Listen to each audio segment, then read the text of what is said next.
You're listening to REIA Radio, the nationally trusted name in real estate investing. We dig deep to discover investors' why in real estate. If you want to skip all the BS and get in investors' heads, you're in the right spot. Be one of the thousands to check out REIARadio.com. One of the ways I always have dealt with problem or challenge is I try not to dwell, and when I do dwell, it's for as short amount of time as possible. Bobby Knight said, you get 24 hours to get over a loss or a win, and then we got to move on. And that's the thing about being an entrepreneur is, like, if you do it right, you can set up your day or your schedule to be there when it matters, so that your kids can take you for granted on stuff like that. Sure. You got to have healthy boundaries. And on top of that, too, you need to understand what activities that you do move the needle that you want moved forward. Don't waste time on their stuff because it's just pulling you back. They're hooks. They're hooks that keep you from moving forward and accelerating. Welcome to REIA Radio, episode 130 with Tyson Compton. 5.0 stars on Zillow. 56 reviews. I mean, that's better than us. I don't. Well, that's for sure, because I'm pretty sure I don't exist on Zillow. But that's pretty impressive, I gotta say. I think I brought up in the episode that my residential surveys on Zillow are like one of them or one star. I think I just have one review for 5 stars. Oh, is that your mom? I think it's actually Chris Pomelo. Paid, not non-paid advertiser. Wink, wink. No, that's cool. So we had Tyson Compton on today, and it was such a fun interview. I didn't know Tyson really much at all before he came on. You've known him for a little bit? I've known him for a few years, and I've highly respected him. For being a real estate investor, but also being a real estate agent. He's the guy that really takes his craft and wants to grow it and become something better. And it's definitely somebody I look up to in our industry. I totally agree. And he's bald and beautiful, and he's got a wife and 2 young daughters, Hazel and Nora. That's going to be fun to hear about. And I'm sure his wife Lindsay will definitely love the fact that you called them beautiful. I'm sure she will. I mean, but no, he's super fun guy to talk to. Knows a ton about real estate. He has a podcast, surviving podcast called Insiders of Omaha.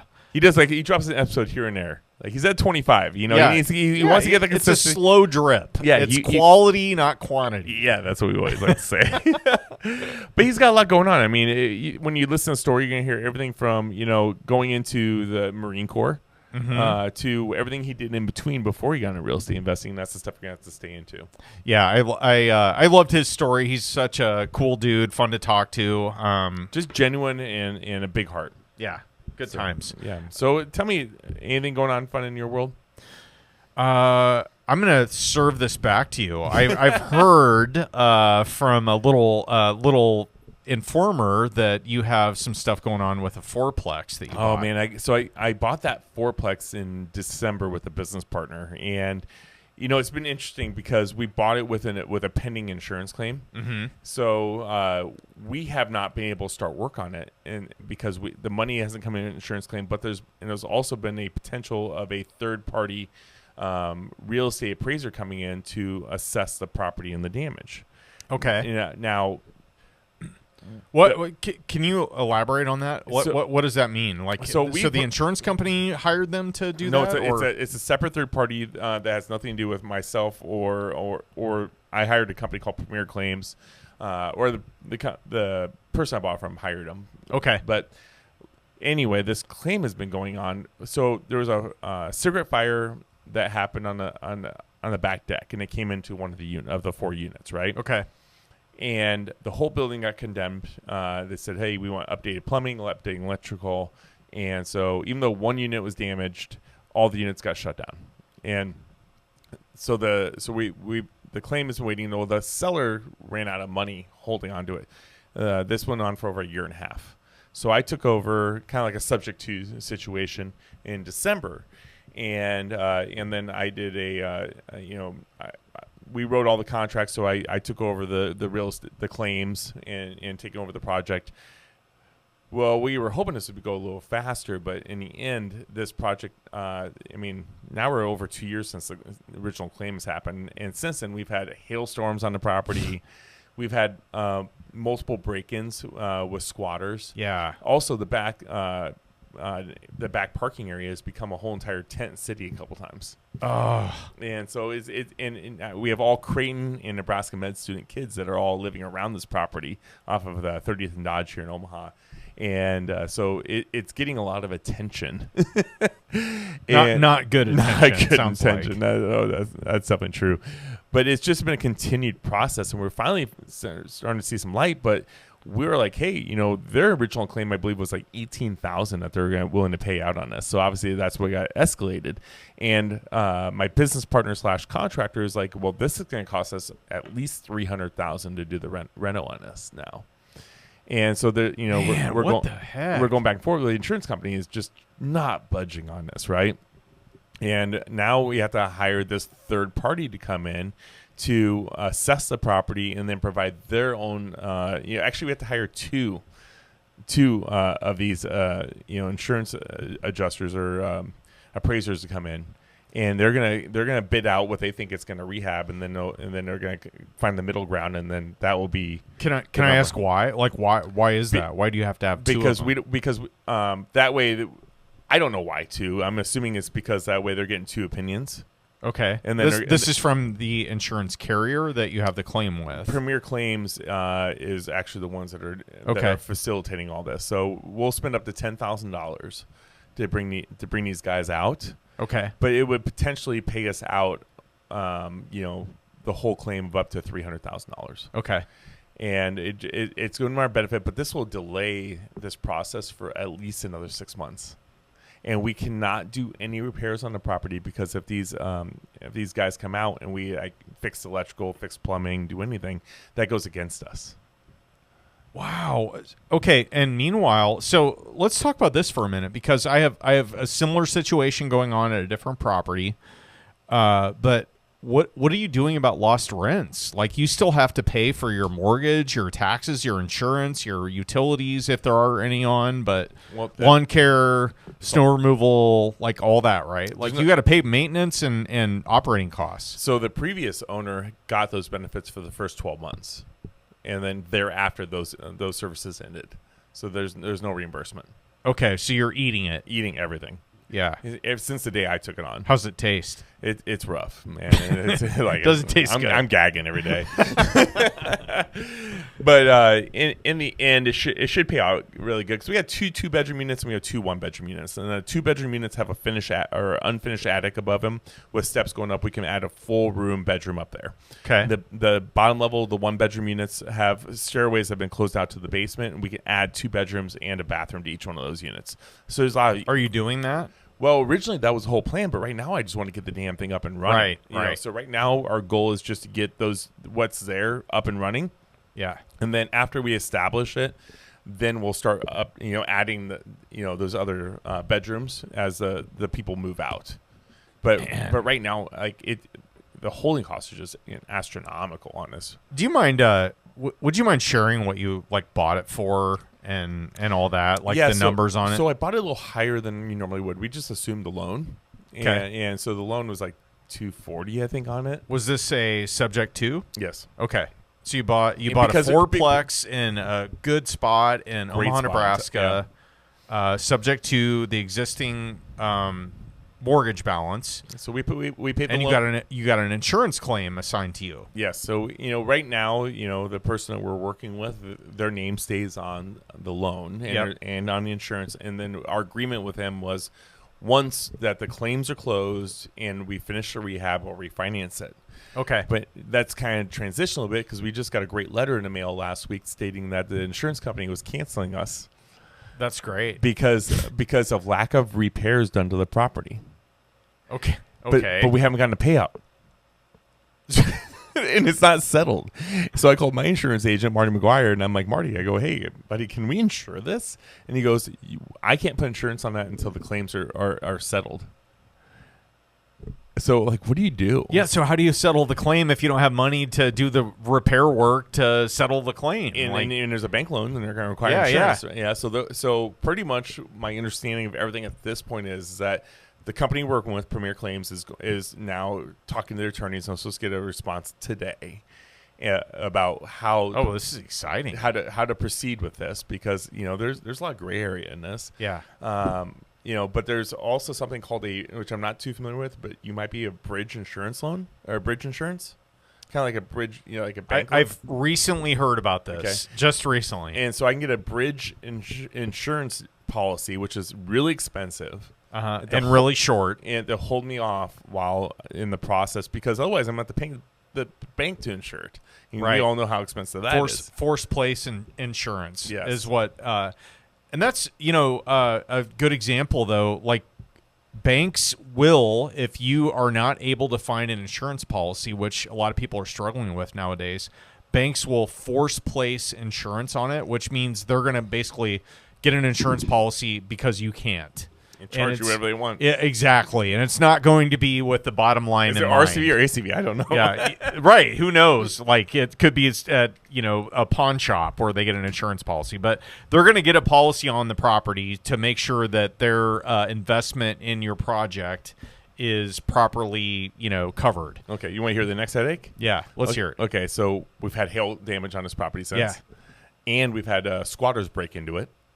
So now they broke out like 20 windows, busted in doors, busted in the walls on the sides that didn't have fire damage.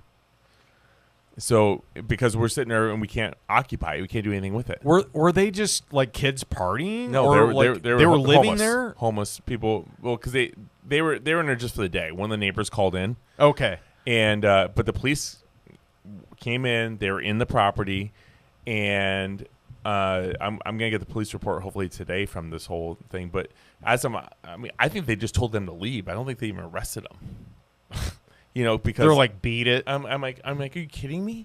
Like, they busted out all the windows, and they busted in a steel door. They put holes in my walls. Every door internally is now damaged. Like, are you like? I'd be so pissed. Like, because they're homeless, there's no right consequences here. If you and I go break in there and decide that we're just gonna go hang out and do a campfire in the middle of the place, we're gonna get in trouble. Yeah, and we're gonna have to pay for damages, right? I don't get the logic there, because if they were and you said squatters, so like when I first heard that, I was thinking like, okay, these people they're intending on living there, but maybe that wasn't the case. Maybe so like, that's probably the wrong whatever. one. Yeah, I mean, but it's some homeless people broke into it, and, and they busted the place up. Because I was like, if anybody living there, why would you break the windows out? Obviously doing drugs. Yeah, and there's a place for them to do drugs, hang out, but they're probably tweaking and then just destroyed the place while they're that one day. Ugh, God, so frustrating, man. I mean, like, in those, like, honestly, in that remodel plan, we didn't plan to replace those windows yet. Right. Yeah, like, they're old. I Surprise. get it, but that wasn't part of the intention. Like, those units were so good that it was going to be like lights, fixtures, painting, and replace the plumbing, because the plumbing got froze at some point, from sitting so long. But it wasn't part of the intention, Oh, man, that really sucks. Yeah. And the voice in my head is my wife saying, "Don't buy this. This is not a good deal." Like, she told me over and over and over again. I was like, "Oh, I hate telling you that you're right." It's funny that you mentioned that, because I had two. So, like, when you're early on, let's say anybody listening to this, let's say you're super psyched about real estate investing. You found Bigger Pockets, or you found REIA Radio, and you're pumped because you're hearing all this information about how you can leave your job and you can create financial freedom and all that. And you definitely can. But there are headaches along the way, for sure. And I've had a few of them this past week, and I had a tenant that was it was a family. It was a couple, and they had 2 kids, and they've lived in a rental property that I've had for the last 15 years. Okay, so they've paid down half of the mortgage, well, actually more than half, on the property, which is awesome. I haven't raised rents like I should have over the years, and they've taken care of the place. I don't get a ton of maintenance requests. Like they've kept it in reasonably good shape. And then all of a sudden the wheels come off like the last year or two. And I started getting like late payments, no payments, like story, like, oh, I'll the check's in the mail type thing. And all of a sudden I get people telling me, oh, hey, did you know that XYZ moved out of your property and they're moving into so-and-so's property, which happens to be on my block, like that I live in. Like I can literally see their house if I stand in my driveway. And I'm like, no, I did not know that. And so I start, asking around. And so stuff goes sideways with this couple. And I don't know what's going on. I'm not going to get into all that, but I'm owed a lot of money, like $6,000+ and then this is before I even get it back. And keep in mind, they've rented this for 14, 15 years. So I've done some work, but people are living there. So there's a limited amount of remodeling going on. You have a longer relationship than most people's marriages last. Yeah, exactly. So I finally get possession of this property, right? So they split up. She moves in right down at the end of my street with her 2 kids. He's gone to the wind. And he's the one I've been dealing with, and he's scared to death of his ex. Like, oh, he's always asking me. He's like, "Hey, can you not say anything to her name? I'll leave her nameless. We'll call her Jay." Bleep. Yeah. So, and I'm like, "Look, man." Finally got to the point where I was like, "I'm not your marriage counselor. I don't know what you think the dynamic here is. You owe me money. You live in my house. You are supposed to pay me a certain amount each month, and if you don't, you can't live there. I don't know what you don't like. I don't know what you're not understanding about this." And finally, he was like, "Can you not say anything to her?" And I'm like, "Look, if she calls me, I'm not going to lie. So I'm not your guy that's going to take the fall for whatever you've been feeding her for the last however long. Like that's not the dynamic here. Like you owe me money, you got to pay me money. I'm calling my attorney otherwise." And so. Like he's been dripping out payments to me since they moved out, but now I have a house that needs about $15,000 of work.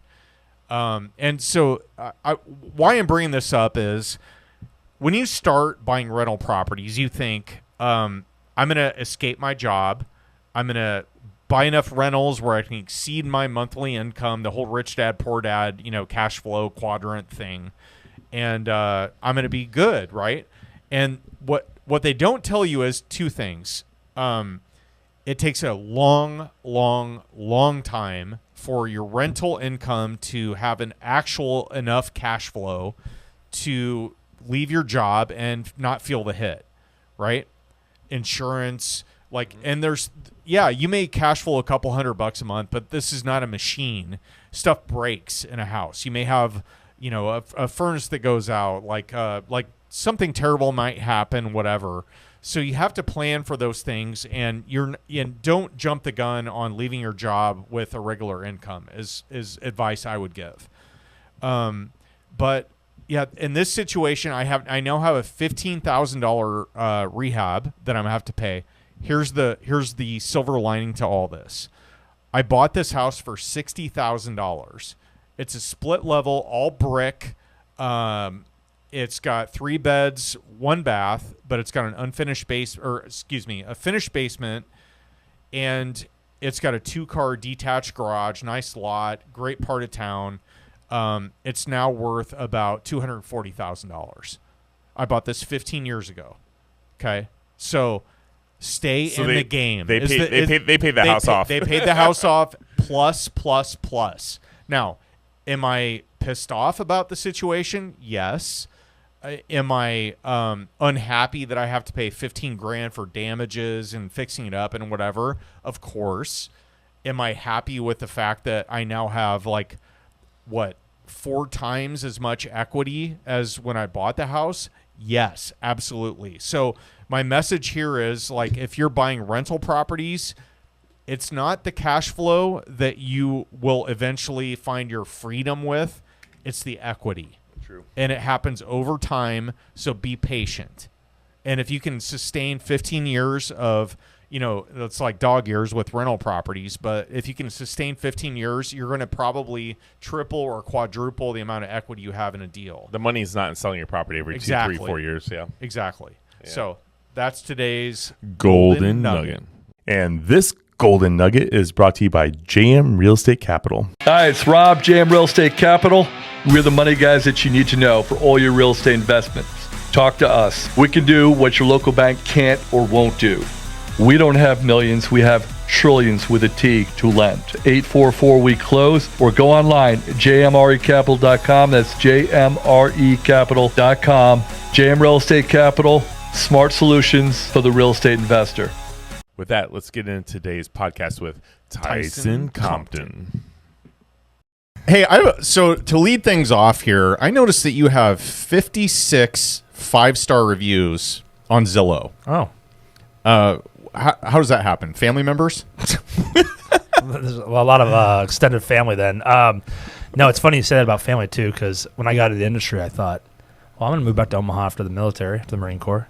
I'm going to just crush it because I just know a lot of people. Mm-hmm. And a lot of them are my family members. And boy, was I wrong. You think about, my family is just going to just go out there on a limb for me every time now.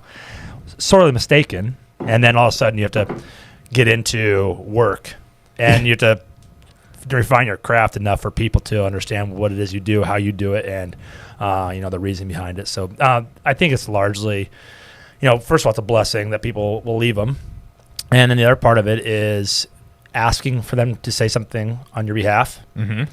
And every time I do, I said, hey, if it's not a 5-star review, would you please just tell me why so I can be better and still leave it as you feel fit?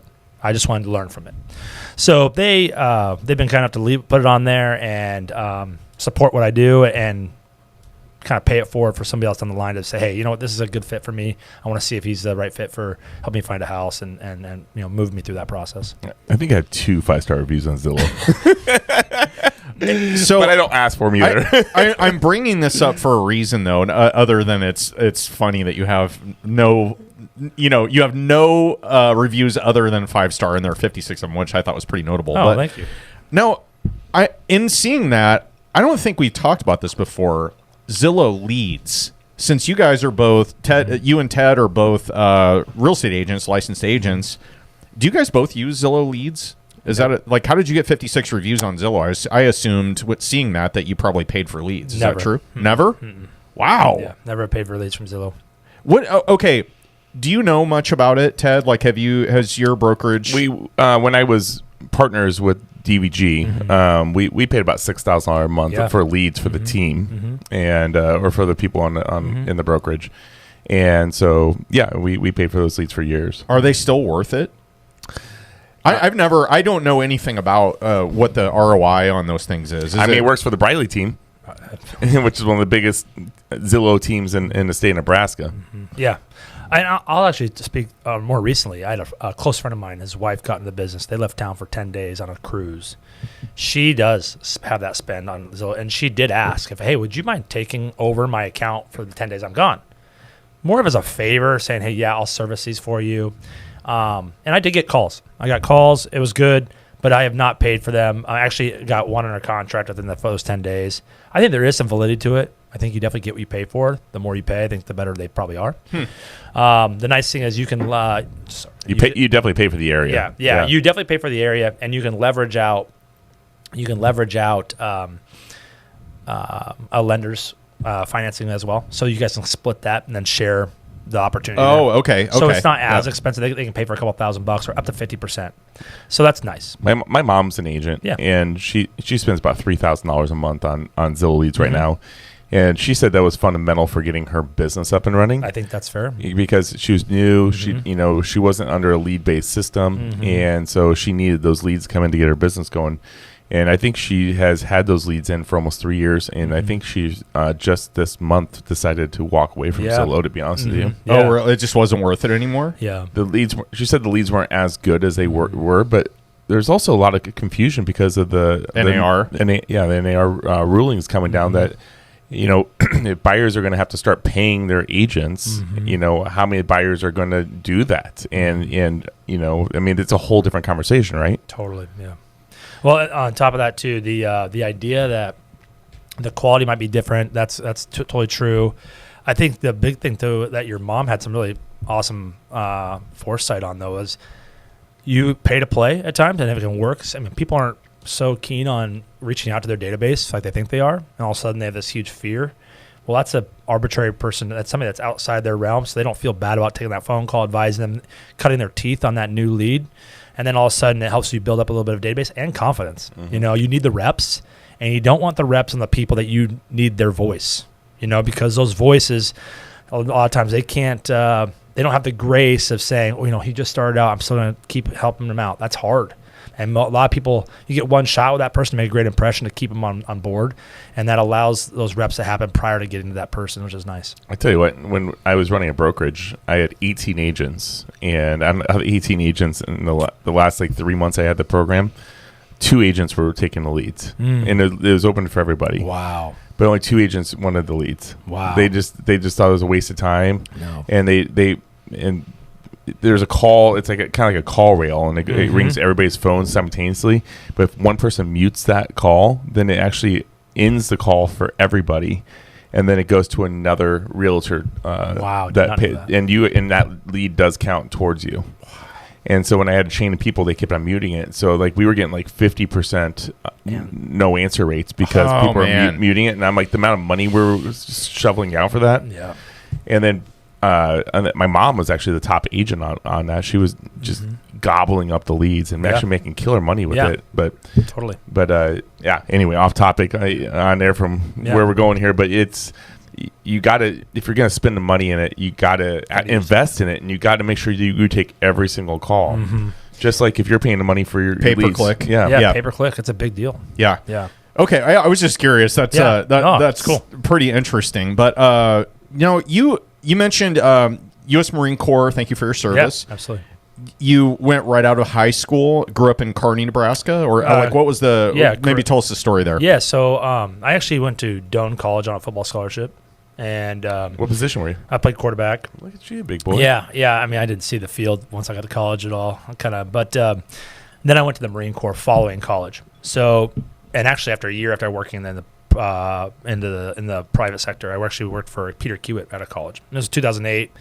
Shit hit the fan, like with the economy. All my buddies were like, what am I going to do? This is crazy. I can't find a job. You know, they're bank tellers at Wells Fargo, that kind of stuff. And I went on my buddy was scared to go to a job fair at the University of Nebraska-Lincoln. I said, I'll go with you, dude. You got to go. You got to go to get yourself out there. So I went with him, and then met with a Peter Kiewit recruiter and hit it off, and then had an interview down the road, and then ended up landing a job, and they even gave me a sign-on bonus. I was supposed to move to Portland, Oregon, and the day I flew out to go look at places to live with my dad, they called and said, you're staying in Omaha.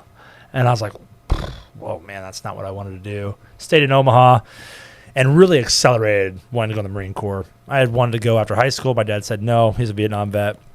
Said, you gotta try college. You got a football scholarship. You gotta go check it out. That's all I asked. So then I did that, and then I went to college, and right after college, I said, I want to go to the Marine Corps.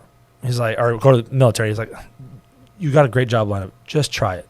I've been there. I've been to just go. He's looking out for me. I get it. And so then I went to the Marine Corps. Then fast forward, tried Peter Kiewit for 11 months, get called in for my annual review. And I feel like I've reached a point in my life I can fully honestly say, I got fired. I got cut loose. I used to say, we had a mutual understanding and parting of ways, and that's not what happened. It was not a good fit for me as a person. It was not a use of my talents. And leading up to that, I was planning to go to the Marine Corps already. I met with my mom one time. She was in town for business. I met her for dinner, and I said, hey, I made a decision. She's like, what's that? And I go, I'm going to the Marine Corps. And she goes, I knew this time would come. Like totally, intuition. And my dad said, all right. You've done everything I've asked you to do. I trust your decision. And I didn't see daylight for about 6 months because I'd go work out in the morning before work. I had to have push-up contests with myself at the desk. My boss, like, what are you doing out there, push-ups? And because the rhythmic breathing, I'm like, yeah, I'm doing push-ups. I don't fall asleep in this cubicle, And then fast forward, I got fired in April. October, I went to Officer Candidate School in Quantico, Virginia, and the rest was history after that. Now, did you where all did you see Where all were you deployed? Yeah, so I did 4 years in the Marine Corps as an infantry officer. I started my training in Quantico, Virginia, which is the officer candidate school. It's kind of like boot camp for officers. In order to be an officer, you have to have a college degree. Barely or fully, as long as you have a degree, you can go that direction. And then spent that time there. Then the basic school is also in the same location, which is on the same campus as like the FBI Academy. Mm-hmm. And then following that, I went to a school called Infantry Officers Course, which is a really, in my mind, it's a pretty elite school to finish out as an infantry officer. Very comparable to like a ranger school or something, any of these specific combat arms, military specialties. So you do that, and then you get transferred to your duty station. So then I got transferred across the country to San Diego, California, or Camp Pendleton, which is about 40 minutes south of or north of San Diego. So right in between LA and San Diego. And so that's where I was stationed with 3rd Battalion, 5th Marines, India Company, and took over my first platoon. So that was, and then from there, we had deployed to the on a event called the MIU, Marine Expeditionary Unit. You tag along with the Navy. They take you across the world, and then you're kind of the world's reaction force to that part of the world. So we spent 9 months on a ship and 18 months work up to do that. We were dropping on the back of ginormous boats in these tin cans of a machine that looked like a tank but couldn't stop a bullet if it wanted to. And then you drop below the water, pop back up, and then you marshal to the beach and then drop out, then go take a beachhead. That was kind of what that was all about. Wow. Yeah. We saw all the world. Saw Dubai, Abu Dhabi, United Arab Emirates, Kuwait, Djibouti, Thailand. I mean, just a bunch of different places. Yeah. Seriously, 12-year-old boy. Anybody watching the video right now knows what I'm talking about. You said Djibouti. Yeah. Ted just starts giggling. I look at it and say Bangkok. I mean, geez. So, yeah, we saw a bunch of that part of the world. The Middle East, Persian Gulf, mainly. Yeah.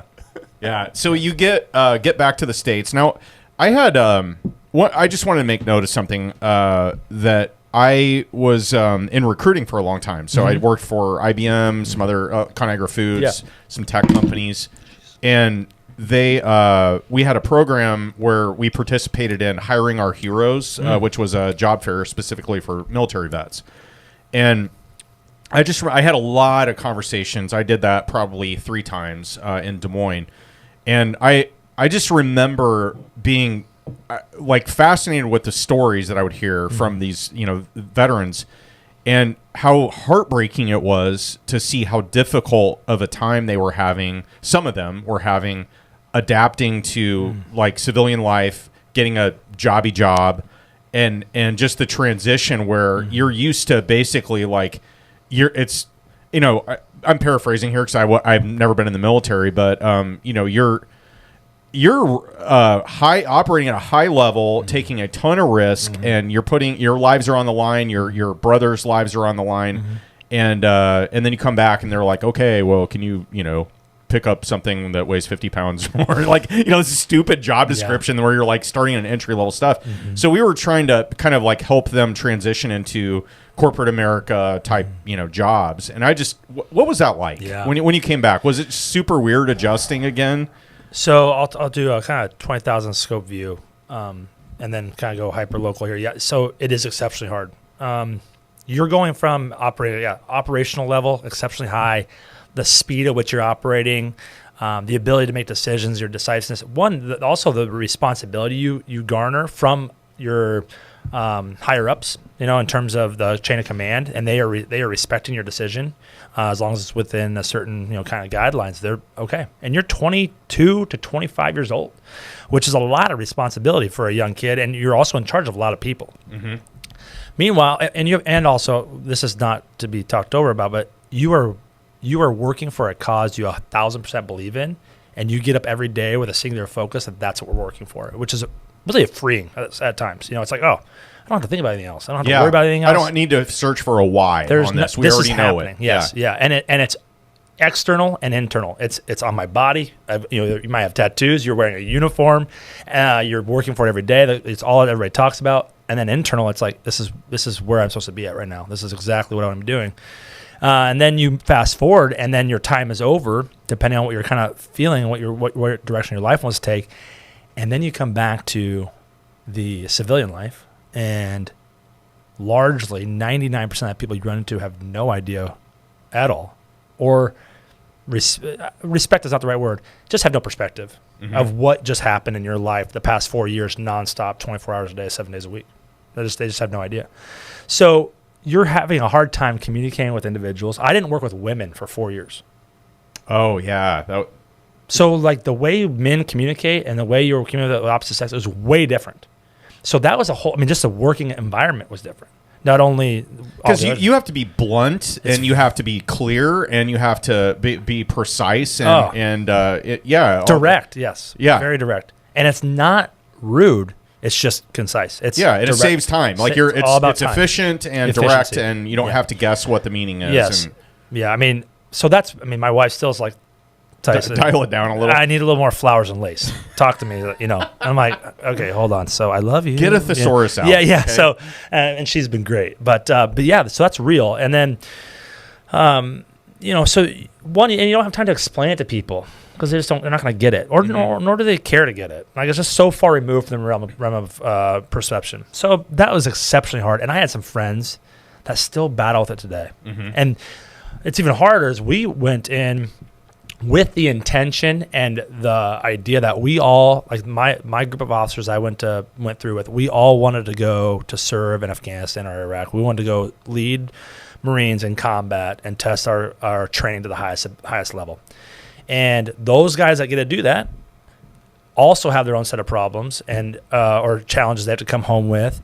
And then also the guys, I met a number of guys that didn't get to do it on the level they were set out to do. It's like practicing for a football game, never getting to play in their entire life, and those guys got lost along the way too. They're like, oh my gosh, I never actually got to do what I was meant to do. So there's an emptiness. So you feel like less than.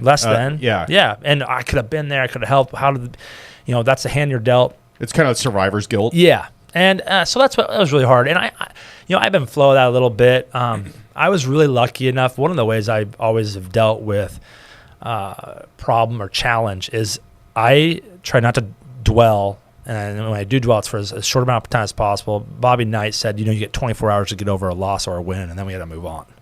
And I love that because that's really nothing.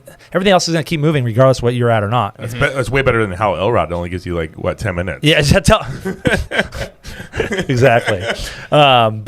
So my thing was I got to get into action. And I got to get direction right away, which leads you to, small wins. And then, okay, now I can focus on, hey, I want to build a family. My wife and I are married. We want to have kids. And so that's my mindset was that way is, hey, I got to start putting up healthy guardrails and not be dwelling. But those things are real, and they still kind of come back. Like, gosh, did I do it to the fullest and best of my ability? And that's hard. And my dad, it's nice to talk to my dad every once in a while about it too. He had a different perspective, and so it's good. I have two of my closest friends that have been serving for 20 plus years now. One in the Marines, one in the Army, and one of them was a pilot. And he's telling me that he's like, here I go through. I've done 5 tours. I got my hours. He's a medevac pilot. He's also the personal pilot for a general, and then now he's going commercial airlines. Yeah. And then he's gone through all his training. He's in the 737s. He's flying them. He's going on his first day, and the FAA grounds him because they it looks like he has some PTSD in the past. And so now he has to had to relive and go through everything and get counseling or evaluated. But we're talking about something that was years ago because he had a Humvee that he was driving that got blown up. Yep. And went through some stuff with that. Yeah.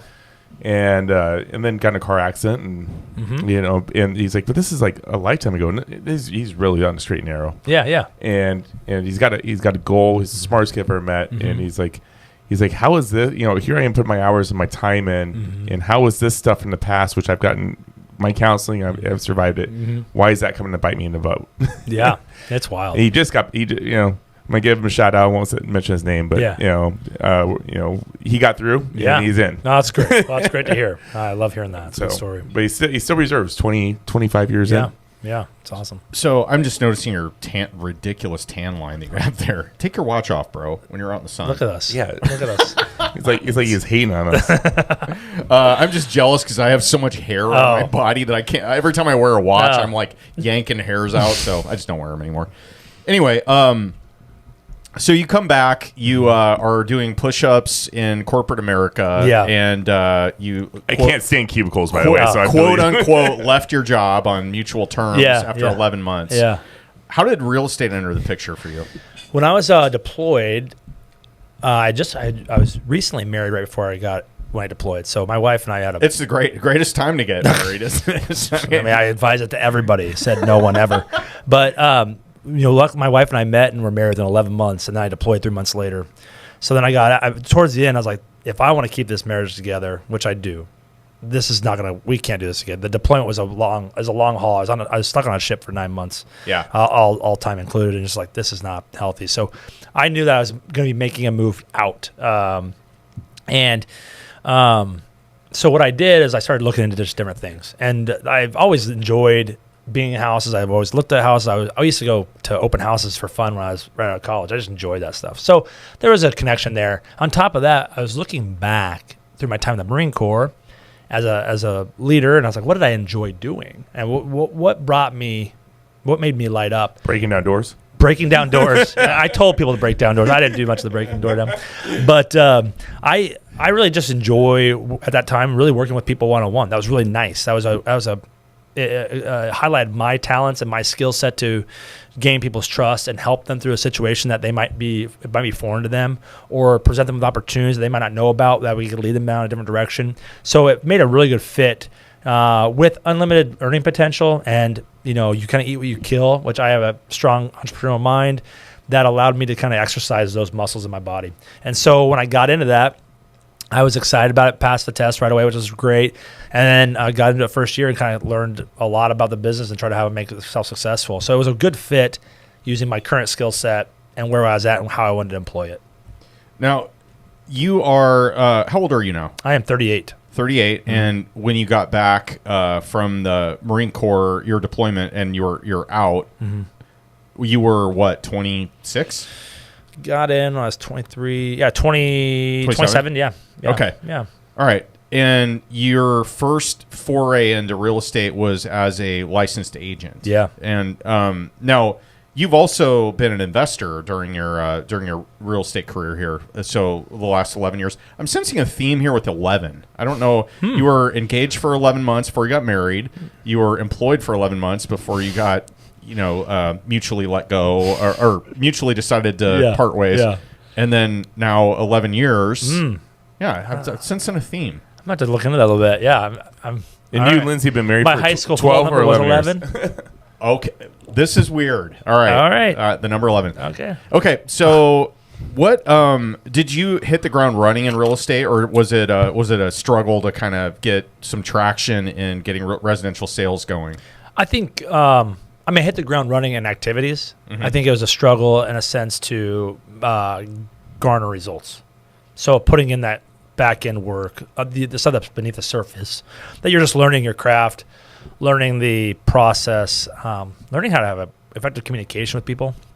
I learned pretty early, like you too, is you gain a lot more fans with honey than vinegar. Mm-hmm. And it might sound cliche, but coming out of the Marine Corps, that held pretty true. I was so direct, and I still try to remain direct in a sense and true. But you need to learn to massage and have tact and brevity through situations and how you're communicating. And I think that's really important to understand and read the room.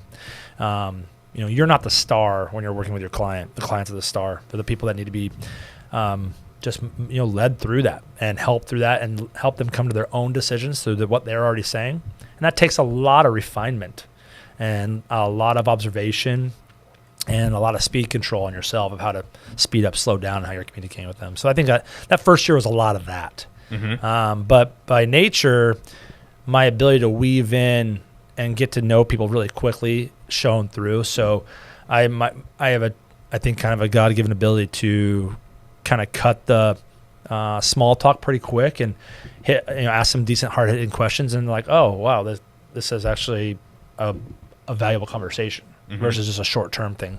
And so that's boded well for me in business and in my relationships. At what point in that, I guess, process between when you first started as a new agent until today, did you like figure out that you thought real estate investing might be something you want to do? Well, good question. So when did that start? Well, you see some people doing it at a decently high level just on the surface of like just conversations. So then it kind of piques your interest. Scary how algorithms work on your phone too. You start to think about things, all of a sudden they start showing up on your phone. It's because it listens to you. Yeah, because it literally listens to you while you sleep. My parents had a couple rentals growing up too that they still, and my dad and mom still do. There's one or two or three that help offset income and stuff. And so I knew it was something that was lucrative. And I started to follow, the Grant Cardones and like guys that were doing stuff at a high level. Started to follow the local real estate community that people were doing it. The interest rates, as low as they were, was an advantageous time for people to get into it. So you started to hear more people talk about it, kind of dive into it. Flipping became more prevalent, that kind of stuff. And so you started to see this idea like, oh, I understand how this works. And the idea to me was like a 401k just sounded ridiculous. Mm-hmm. It just doesn't sound, when I say this, okay, can I immediately take that out and use it and employ it or deploy it to someone else? It's not that easy. Does it pay me heavily? Is it guaranteed over time? Real estate was such a time-tested, true conservative. It sounds risky on the front, but conservative over the long haul. So it kind of fit my initial thought process on how investments should work, just like kind of gut feeling. And then you start to see guys that were able to do it at scale and massively accelerate that timeline, which I thought was really impressive. And so that's when I dove into it. Yeah. You mentioned that your parents did investment real estate. Mm-hmm. Like, how involved were you with that whole process? I was a late addition to the family. I was kind of a mistake. My brother and sister are 13, 14 years older than I am. So I was privy to a lot more stuff that was going on in my parents' life than they were, because they were parenting. And then they were doing life, and I got to go along for the ride for a lot of it. So, I'd go to my dad was a jack of a lot of trades and a master of none in a lot of ways. Like, so he was in the Navy and the Seabees, and so he could build a lot of things and do a lot of stuff.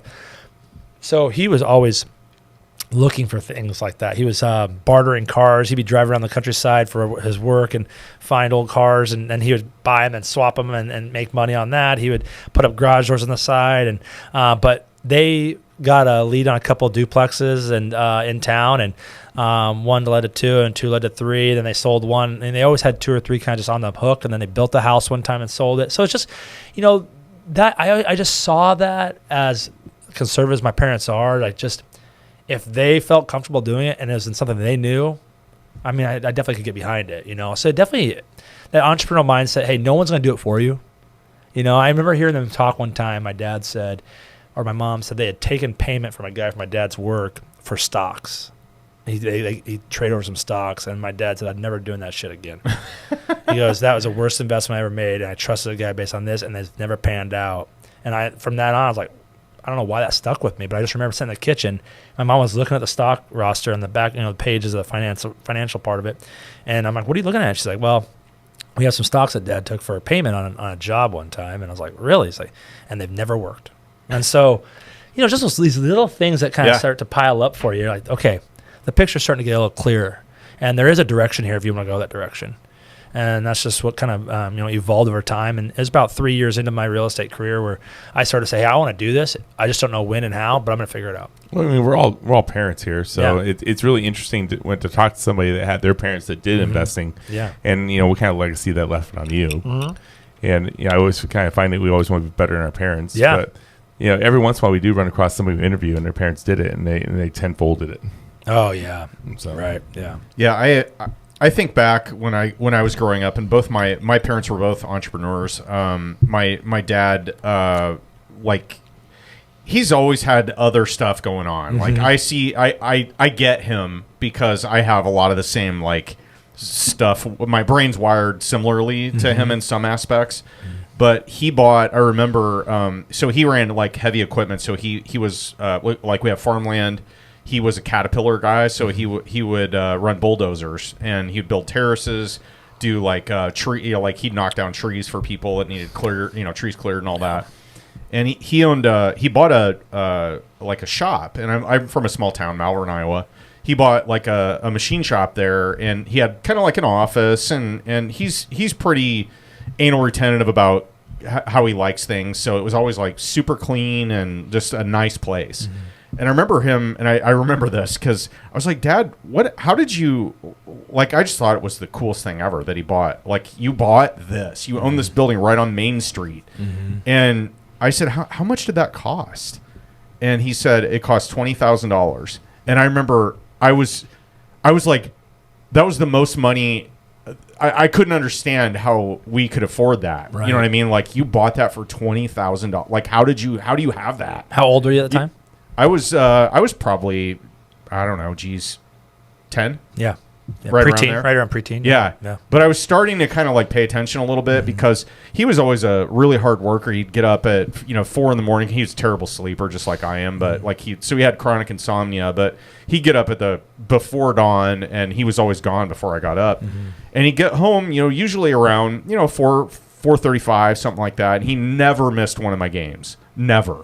And he would always play catch with me when I wanted to play catch. And so I took that for granted when I was growing up. Like, he's just like, he's going to be there. I know he's going to be there. Yeah. And that's awesome. And exactly. And you don't realize that until way, way later, how appreciative, and now you start getting exposed to other people that they're like, oh, my parents didn't come, or like I couldn't get, I had to get a ride home, or they didn't come to my game. And I'm just like, I can't comprehend it. Yeah. Sorry, I just don't understand. Yeah. I just don't understand it. And so I'm thankful for all the things that I took for granted with my parents. But they did, and that's the thing about being an entrepreneur is like, if you do it right, you can set up your day or your schedule to be there when it matters, so that your kids can take you for granted on stuff like that. Sure. But it was the $20,000. I was like, I was just so mind blown by $20,000. That's a lot of money. To a 10-year-old. And something to just add on, taking for granted. I'd challenge it in just one sense, if you don't mind. But no, go ahead. Taking for granted is a long-term thought that you never were able to have perspective on it. And the fact that you can, pontificate looking back means you gain perspective through time. And now you have the ability to say thank you to your mom and dad, they're still around, or at least exude that and show your kids to carry it on.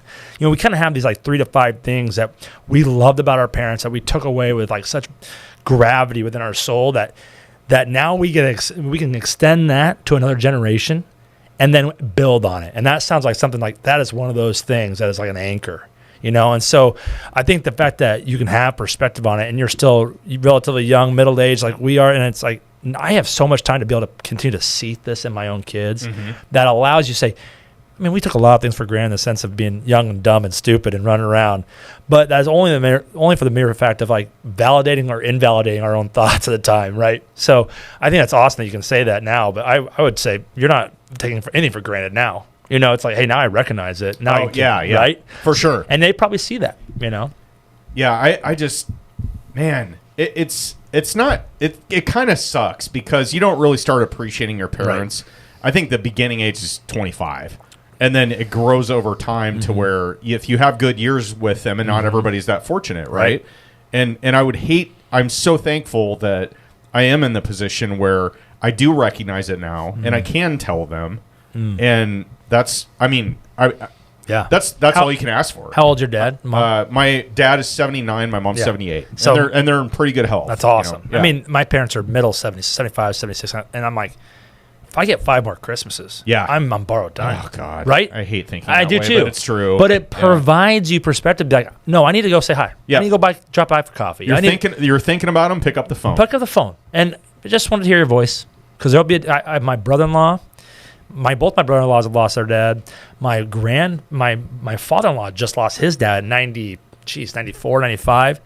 And I can guarantee you, say, if you could talk to your dad one more time, would you just give your left arm? And absolutely. Yeah. Without a doubt. And so you just got to have that.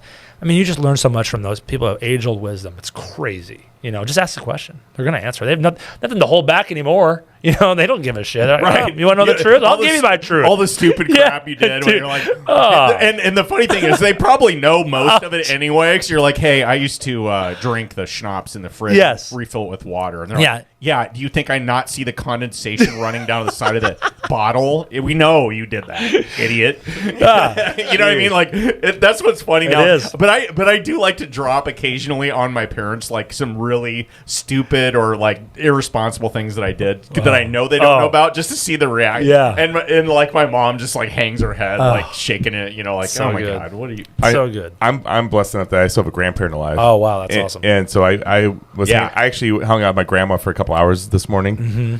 And took her to get some medicine and hung out for a bit. And she's 87.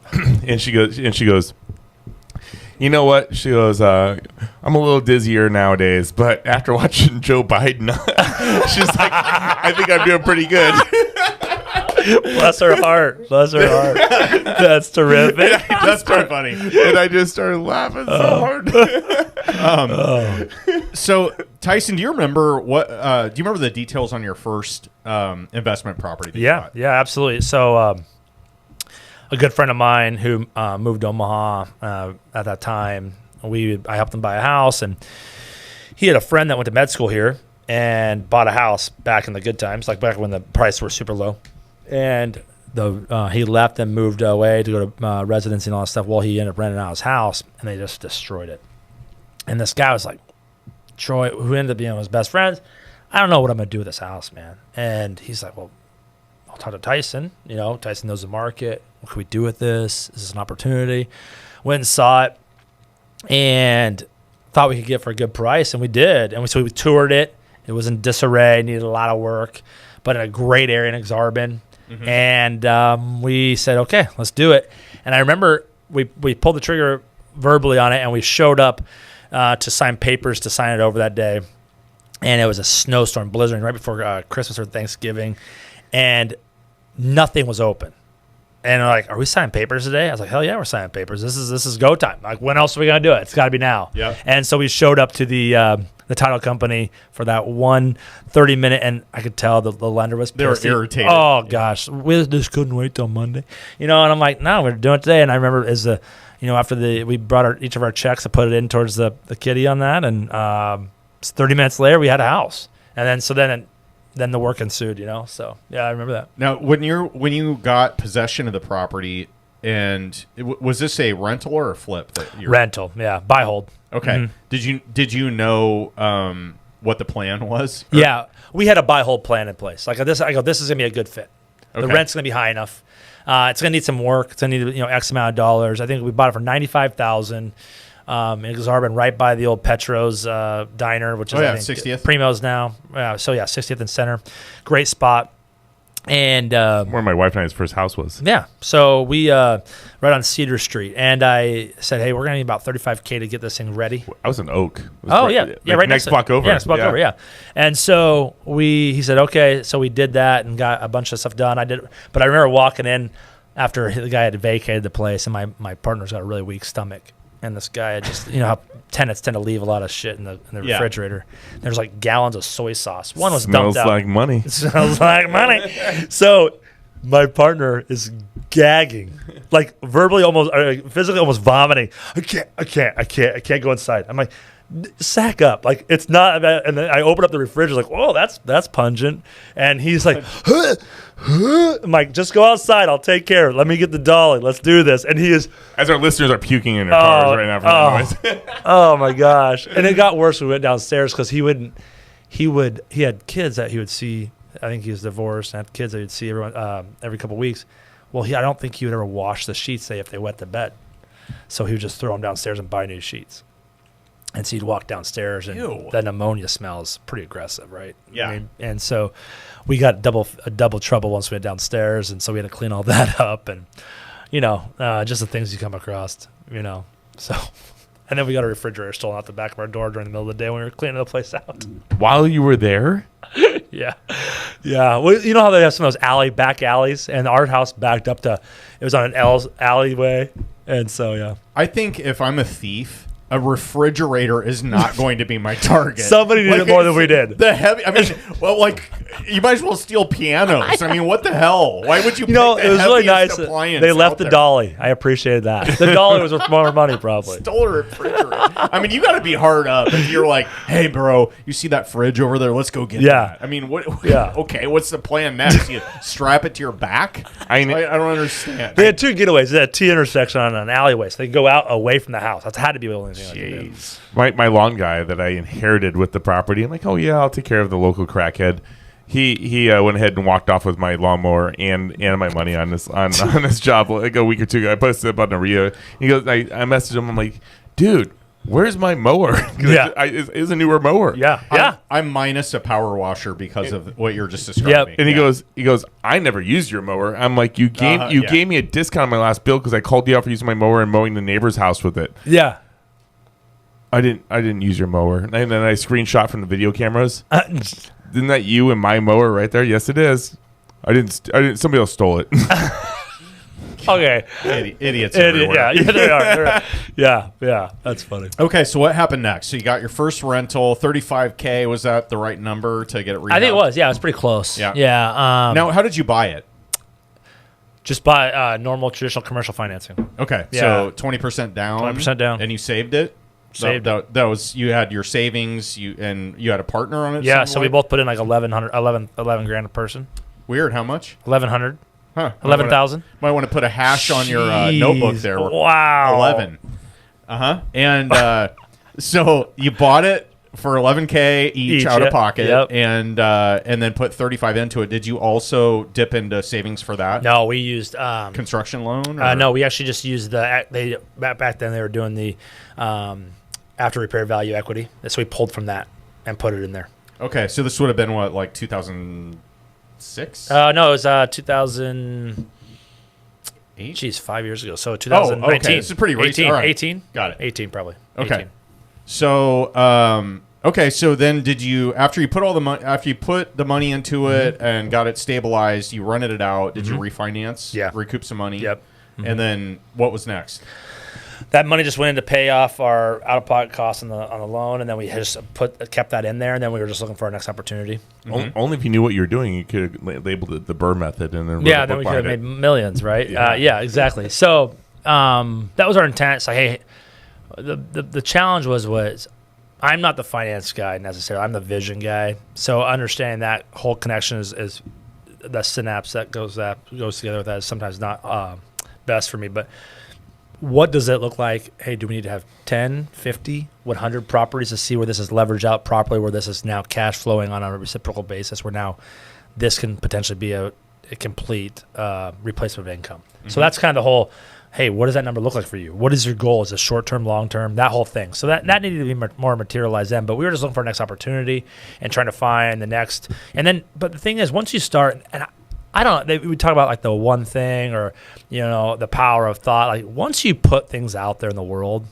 it is 100% true. If it's what you want and you want to put it out there, the external forces start working in your favor if you really want it. If you start talking about people and start mentioning it to people and start thinking about it, I mean, there is a law of reciprocation there that is fully existing, and you can take advantage of it as long as you want to put it out there in the world. And so that's what we did. We started talking about it more, and one or two, then came into our lap, and next thing you know, we bought a sixplex and a couple single families, and for a newer at 8 to 12 properties, and then I found a couple duplexes on the back end that fell into my lap. We bought those too, and so it was cool. Tyson, when it comes to doing investment real estate and everything you have going on the side now, now you're starting to get these rental properties going. You're a full-time realtor. Mm-hmm.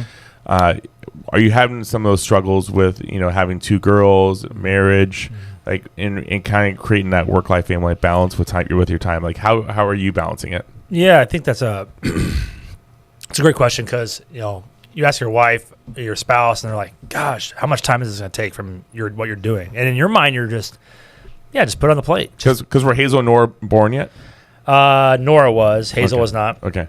So you're just like, yeah, just put on the plate and let's just keep rolling. Like I got more capacity here, and I think that's just the way I'm wired as an entrepreneur, as a business, as a doer, a fixer kind of a mentality. But then you do have to realize, okay, priority wise, where does my time and emotional capital need to be dispersed? And you have to understand what that looks like. So, then you just say, hey, maybe we don't self-manage anymore. Now we're doing property management, and that's kind of where it went. Okay, hey, we're gonna do property management. And so that helped with the take one thing off the plate. Yes, take one thing off the plate. We're going to lose a little short term, but it'll be better for the long term. And that's what we did. So it was good. And we had a great, interesting journey through property management too, which is, I'm sure you guys can talk at length about it, but it's a wild, wild west world that is really, really interesting that I have no interest in doing. Don't get me wrong, but that's wild west in the sense of who does that as a profession. I was just talking to an agent probably last week, and it was a husband and wife, and they wanted some advice. And in the end of that conversation, it really came down to time management and time blocking, same thing as time management. But also, this agent was helping investment agents, and then she was involved with the actual helping with constructions at some point and contracting at some point, working nights and weekends, and it was actually getting to a point where it was causing potential divorce between the couple. And they're kind of needed for advice on how to get past this. And it was an awkward situation, but in the end I just I said, you guys got to work as a team to create time blocking. And I'm like, hey, this is the time you take your lead calls, this is the time that you run your leads. If your main focus is investment real estate, then it's really easy to tell your clients that you'll go walk the properties between these times. You'll go assess them, and if they need to see it, they can come see it after you do a quick assessment or do live video walkthroughs. I go, it's a little different when you're working with traditional agents. It's a whole nother lifestyle. But it's just, I think it's a consistent issue that you're dealing with when it comes to being a realtor and also being an investor. And if you're both, it's hard because they intermingle. Yeah, and no one's going to protect your time more than yourself. Yeah. I did it the other day, and he's like, hey, can you come in this weekend to pick selections with your client? I said, no, this weekend's a holiday weekend. I can do it Monday or Tuesday next week. Well, I'm working. Well, I'm not. That's just, and 5 years ago, I wouldn't have been able to say that. You got to have healthy boundaries. And on top of that, too, you need to understand what activities that you do move the needle that you want moved forward. Don't waste time on their stuff because it's just pulling you back. They're hooks.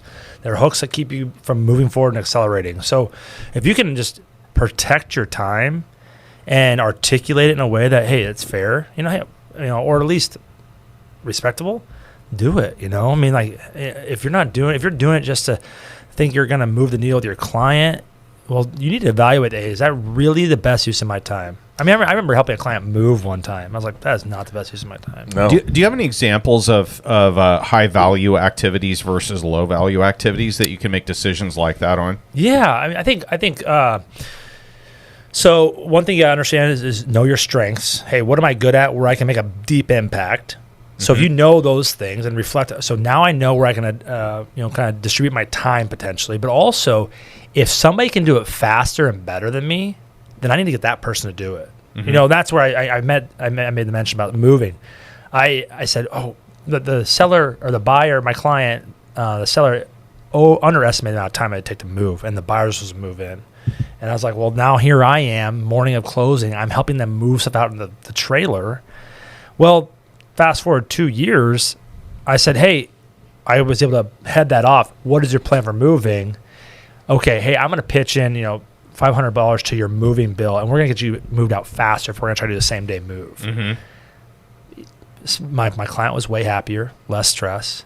I didn't have that on my plate to have another agent breathing down my neck, and we made both timelines. Yeah, and the $500 was nobody likes to give up $500, but at the same time, it's like you could use that extra time now for more higher value things. And I wouldn't even say just I think or just not being miserable. That is part of it because that's a value in that. Yeah, I mean, asking somebody to move, if you asked me to move, I would offer you $500 to not do it. Yes, literally. Oh, noted. But yes, absolutely. I got an Airbnb. No. I meant your personal house. I knew you were thinking. That's very true, though. I mean, and that's why the same thing is I don't go through and stage houses with my clients. Somebody can do that way better than me. in a faster amount of time with more detail and give you better direction than I can. I lost a listing because I didn't go do that right after my listing appointment. And I was like, that's just not the best use of my time. Like she did that. Well, that's unfortunate because that's just not the way I conduct business. And that's all it was to me. Mm-hmm. So I think those are two examples. Can I do construction in my rentals? I could, absolutely. I'm a serviceable contractor. I know how to cut, measure, understandable. But in terms of doing it in the speed and the time which I need it done, you got to do the PTM plan. Pay the man. You know. yeah. I like that. Yeah. PTM. We'll put that in our next tweet. Yeah, absolutely. Yeah, just pay the man. Yeah. Okay, so real quick on the, do you consider yourself more of a residential agent or an investment agent? I'm 100% residential agent. That's all I've done, focused my career on. I've not dabbled in the commercial side other than buying a sixplex for investment. Just not my wheelhouse. So it's all been residential. Interesting. Mm-hmm. And then in regards to property management, you kind of dropped that a little bit, Nuglet. I'm sure do you have some like crazy stories that have happened in your investment career, maybe with property management? Because I find that everybody that's done property management at some point in their life has some like crazy story to tell. I think crazy. I mean, just kind of obscure. I'm a traditional old soul. So you start to see these things like these kids are doing these days. And I say kids, like just younger tenants, and you're like, what? That's real? You know, like I had one. We rented out one of our houses to a young couple. They weren't married, and I get a validation of income. Hey, where are you getting your checks from? We want to understand that. And auxiliary income was OnlyFans. And then I'm like, what? Like, this is when OnlyFans. This is like pre-COVID. Like, what does that even mean? Like, you kind of understand. Like, I know it's like a self-pay world, whatever. Wink. Right. Yeah. What is that? I have no idea. So I'm like, oh, he's afraid his wife's listening. I'm like, so fast forward, no big deal. Then my partner goes out. The air conditioner wasn't working, and he goes over with the technician. And this is a nice little ranch house. Oh, God. This is how the beginning of these goes to the basement. And the basement, it's only two of them living there. It's so hot in here. In the basement. And there's a pole right in the middle of the room that was put up on a tension rod that was standing up, and the camera was in the corner. And I was like, my partner was like, holy shit. You know, I'm like, I don't even know what I would do. He's like, you just had to keep walking. You couldn't stop and ask questions. You know, I mean, like, and the technician's eyes got about big as, dinner plates.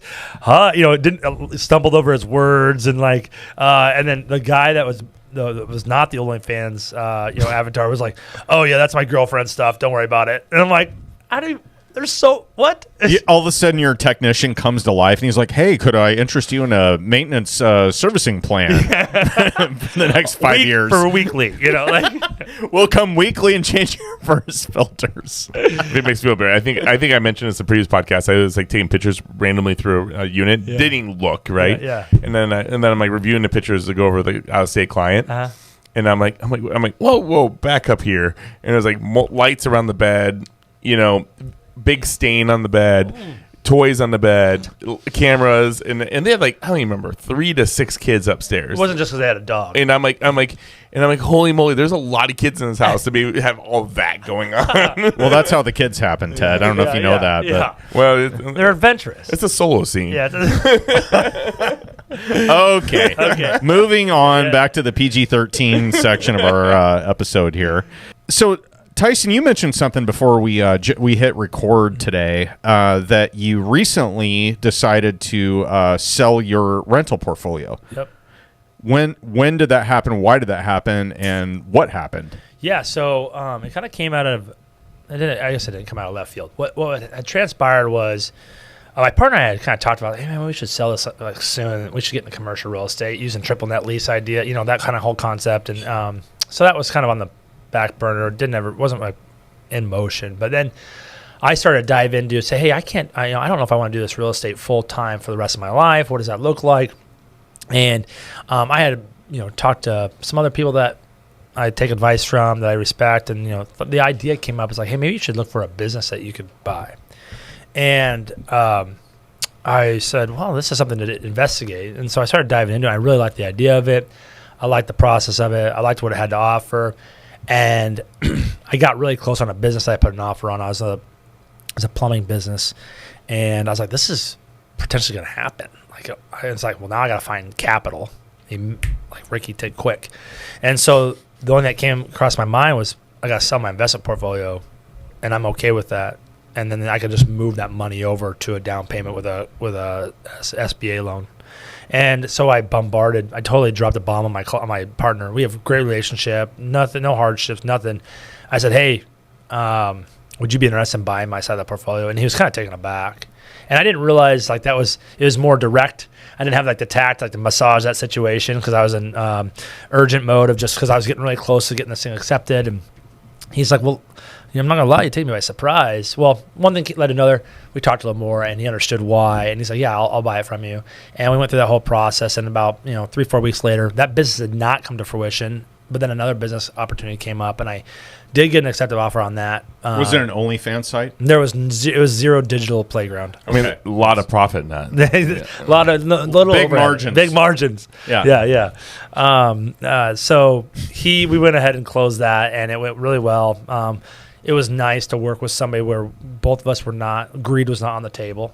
It was like a mutual understanding and respect of what we were doing, and both felt fair and compensated properly, and it was great. How do you negotiate that? Like, did you look up the current values? Yeah, so we went through, and he wanted, hey, there's a couple of properties that didn't have an active or very current appraisals. So he's like, hey, let's get those. I said, okay, we're going to have to pay for them. Okay, let's split that cost. And then let's just take, hey, what do we owe on all the properties? What's the appraised value? And that margin split in half is what each of us would get if we bought. Well, you can't get much more fair than that. And if you got a legit third-party appraisal and you go exactly off of that. That's what we did. Honestly, that's the easiest way to divest. Mm-hmm. Do you think, how long ago was this? 3 weeks ago, 4 weeks ago. Oh, wow. Okay, so real recent. Mm-hmm. And so far, so good with that? Yeah, feel great. Sometimes no regrets? I don't have any regrets. No, I want to be able to make sure to use the money properly going forward. I don't want to sit still. Yeah. But yeah, I feel good about it. So you finalized on this other business? No, we got through 2 months of negotiation, and an appraisal came in exceptionally lower, about 50% of what we were buying it for. Oh. Yeah. Okay. So that was really interesting too. So, you're looking at a big tax hit on this sale, right? Yeah, it'd be like about 30%, 25%. Right. Yeah. And you accounted for that already? Yeah, we did. In the numbers? Yeah, I understood. Yeah. Which will hit next year. Yeah. And are you doing anything to try to offset that? No, I'm open to suggestions. Go big. Buy something else that you can write off immediately. Yeah. Buy a vehicle. There was this business I was going to buy had a piece of real estate with it as well, and that would have been bought separately but together.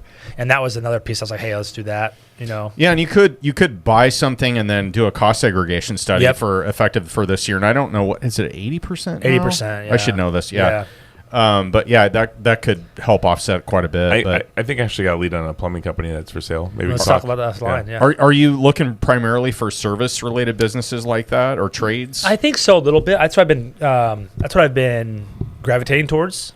Now, okay, all right. Let's tease this back a little bit and say, okay, today you are out there looking for a business that you want. Yeah. Is it what's your process? Are you contacting business brokers? Are you getting online and looking? Mm-hmm. How do you go about doing that? Both. This is pretty interesting. Yeah, both. So learning through real estate and trying to find leads through buying houses and selling houses, whether it be investment or for other people. You got to go and meet people where they're at. So I do two different things. I obviously look on the website called Biz Buy Sell, which is kind of like it's a forum for business brokers to list their businesses for sale. Some people kind of knock it. It's probably the quickest resource to be able to find them. On top of that, I see who's really active in the Biz Buy Sell network, and I reach out to them directly, say, hey, I'm so-and-so. I want to learn about what's going on. You click on their Zillow ad? Yeah, click on their Zillow ad. But I reach out to them directly through their, and then say, hey, do you have anything up and coming? Here's what I'm looking for. There's a great book by Walker Diebold called Buy Then Build. And it talks about building out your buy portfolio, your buy box, what you're looking for. And it's not industry specific. It's metric specific. So now you're not pigeonholed into one industry, which is great. So now you're focusing on long term versus just the what's on the window. Mm-hmm. And so that was really great. And so that's what you're but I have been more geared towards just more the service, more the blue collar, HVAC, plumbing, specialized trades. Work, trades, or niche construction. seeing what's been happening the last 5 years in our economy, understanding what has not been happening in our economy, like people that have these skills and trades where they'll be highly desirable for the long time, you'll be gainfully employed. Kind of the big head or long tail kind of an idea. Have you ever heard that concept or not? But these trades have a very long tail. They'll pay you for a long time, way after you buy them. Where big head's like one hit early, and then that's kind of inflates. So I try to think of that long tail more concept versus just a big hit.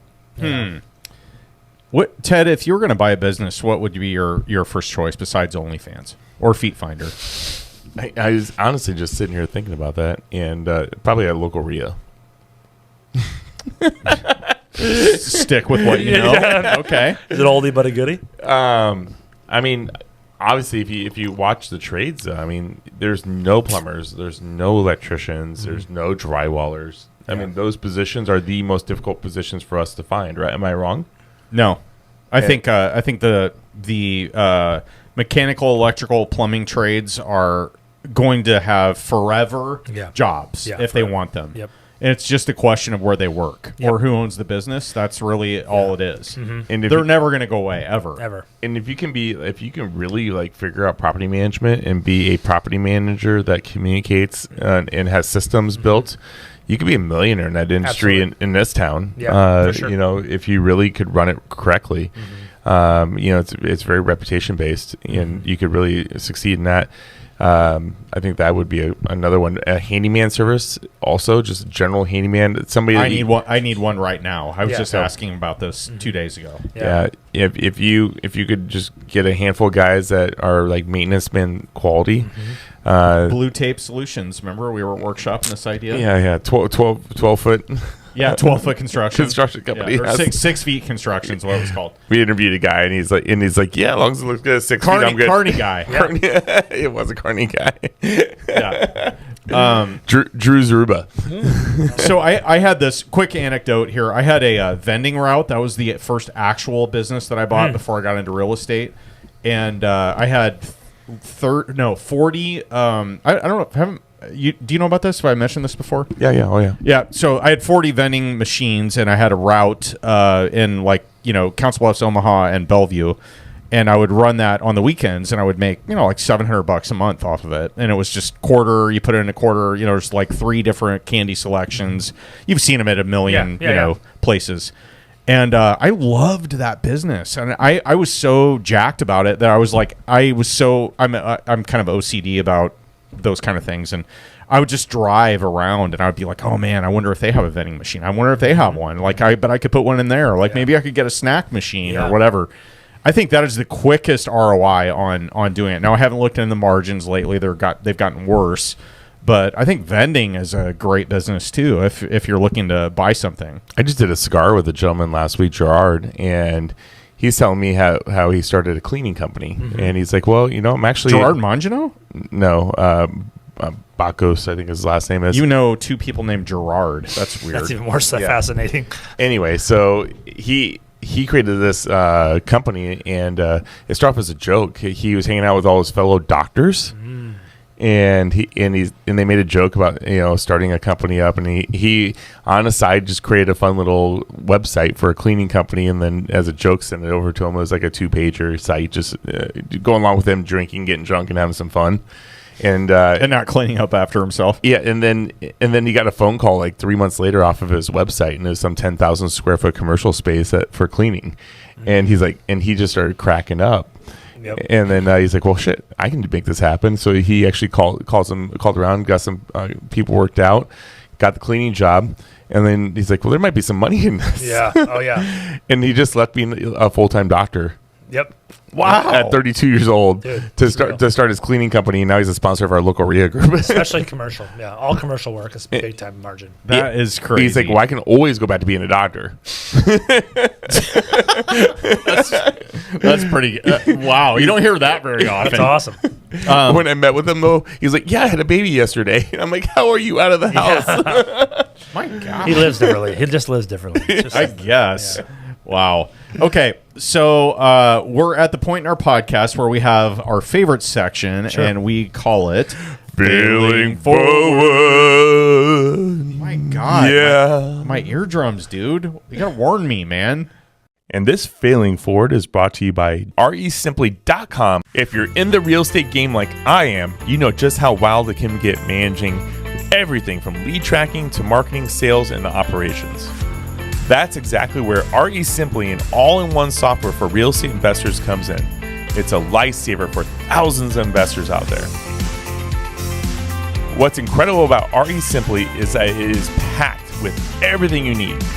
List stacking, driving for dollars, automated drip campaigns, a cold call calling dialer, complete phone system, email management, speed to lead, buyer management, a comprehensive task system, accounting features, and much more. It's like a powerhouse software crafted just for us in the real estate world, eliminating the need for juggling multiple subscriptions and integrations. So check out REsimply if you want to streamline your investing business and start closing more deals. Sign up through REsimply.com/Hartman. That's REsimply.com/HARTMAN. And you'll snag 50% off of your first month. Plus, they're going to throw in a 14-day trial, so don't miss out and give it a look. That was aggressive, Ted.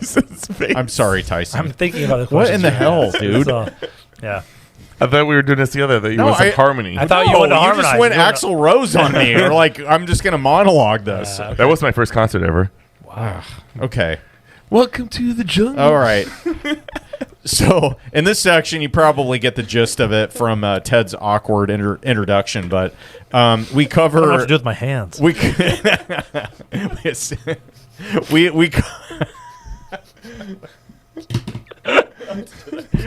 Radio edit or not, whatever. Let's talk about something that happened in your business, preferably, or your life that didn't go according to plan. Something you learned from it. Yeah. A couple of years ago, we bought a property off a guy who was wholesaling it. Great property in Dundee, and we had a plan for it.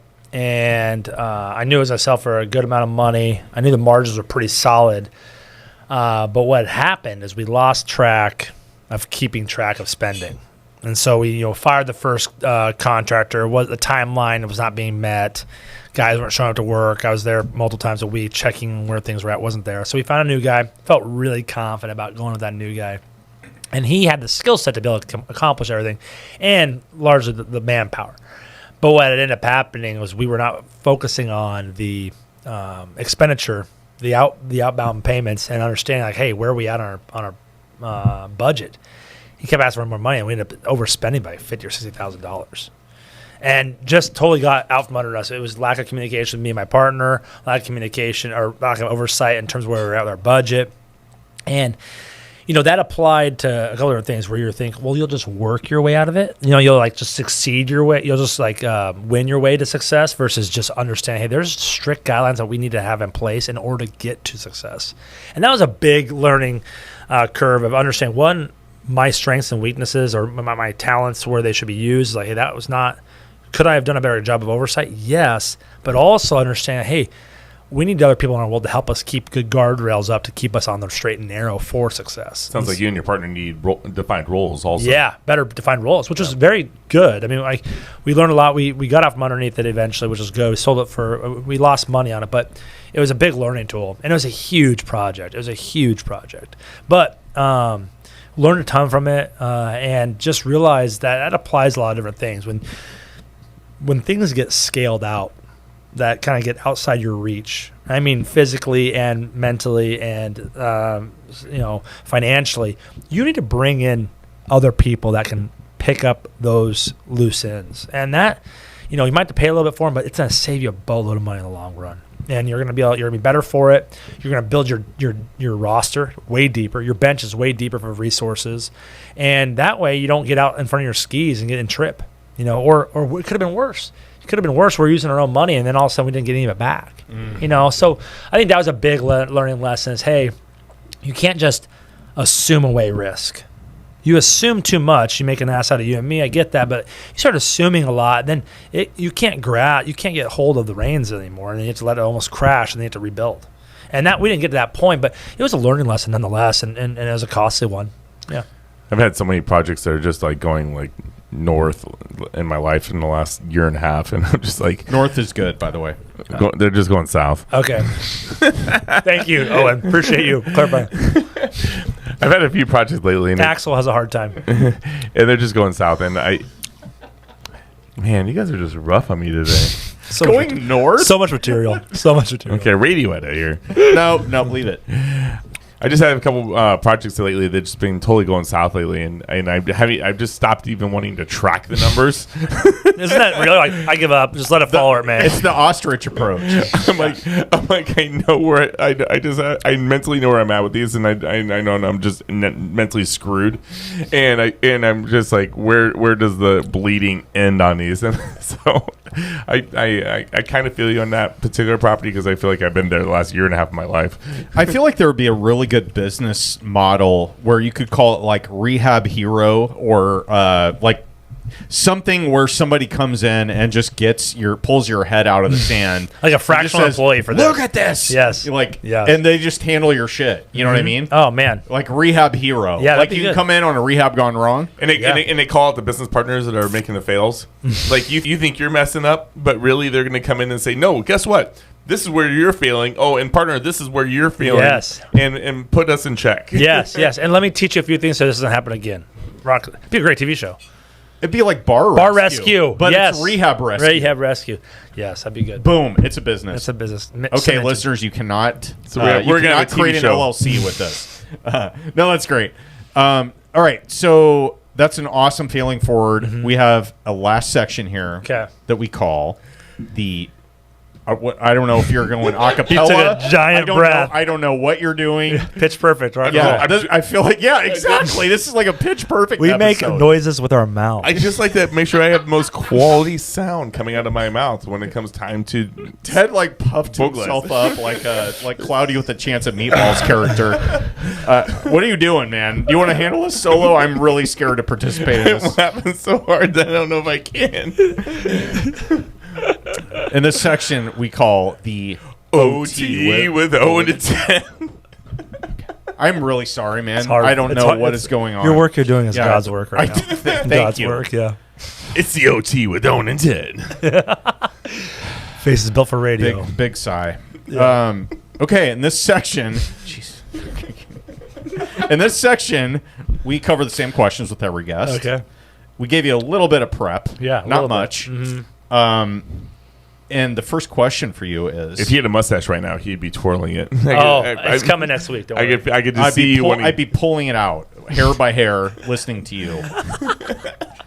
So, not you, Tyson, obviously. Of course. I mean, honestly, that's why he wears a hat. Anyway, what would what is going to be the title of your first book, or what is it going to cover? So, there's a concept of like you are the five people you surround yourself with. But the one person you spend the most time with is yourself. So for me, one of the biggest things is I am my biggest advocate, but I'm also my biggest enemy. And the negative voice in your mind is super powerful. So I think my first bid for success or failure is always what is my own voice telling me. So I think my first title of my first book would be putting your enemy into submission. That is you. And so you are constantly you'll never make them go away. But what you can do is continuously refine your craft and your ability to put your own negative thinking or your own limiting beliefs into submission to either proving yourself wrong because you can, or you'll figure out a way you can to be the best version of yourself, or whatever that negative voice has been manifested by maybe things that have been told to you in the past. You have now found a way to continuously put that voice into submission through constant work of your own craft, of your own self, of doing hard things, of reaching back into the cookie jar and finding those small wins that will push you forward to the next step forward and just getting one step in front of the other. And so I think that's probably, putting your biggest enemy into submission. You don't ever beat them, but you definitely can put them into submission where they're not having an effect on your life.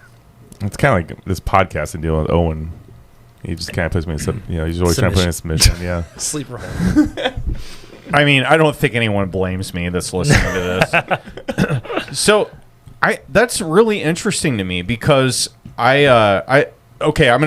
this is kind of an aside here, but I have a running narrative in my head, like at all times, and I don't know if it's. I don't feel like a lot of people talk about this. No, because you wake up and generally, have you seen the Will Ferrell movie where he has somebody actually talking out loud about what he's thinking? Have you guys seen that? I don't remember what it's called, but it's actually a really good movie. Maggie Gyllenhaal's in it. And he's Eternal Sunshine of the Spotless. No, that's Jim Carrey. Yep. We'll think of it. Link to it in the show notes, Ted. Yep. Anyway, he's just staring daggers at me.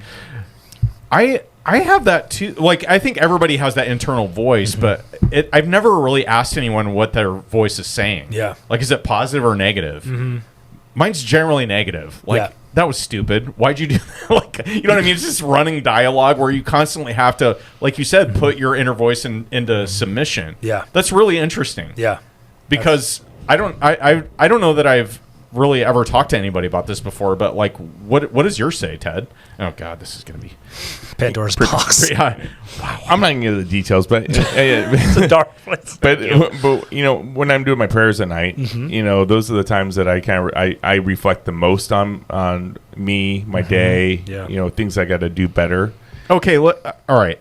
Okay, I get what you just did there. You kind of like trumped everybody with saying my prayers at night. Let's talk during the day, dude. You wake up, you're walking around. That's my reflection time when it comes to my personal. You asked, I'm telling you that when I do my prayers at night, that's when I'm talking about those things. Yeah. You know. Right, but like, what about during the day? Like, what you have you're going along, you're doing your day, and like you have. I don't know. I always have like an internal dialogue going. Like it's like maybe I'm crazy. Yeah, actually, now that I'm talking about this out loud, maybe I am crazy. No. But you get either reinforcement or like second guessing. That's generally kind of the flavor of your inner voice, right? Is that? Yeah. Am I wrong? You know, this is kind of like I wanted to have that question called "Where's your thinking place?" Because you know, where's that place you kind of think and you reflect. And you hated on that question, remember? And so it came out of the OT. Well, I think you were on the toilet. That's where's why. your thinking place? I'm just looking out for the listeners. The toilet is my thinking place. That and a sauna. Oh, good choice.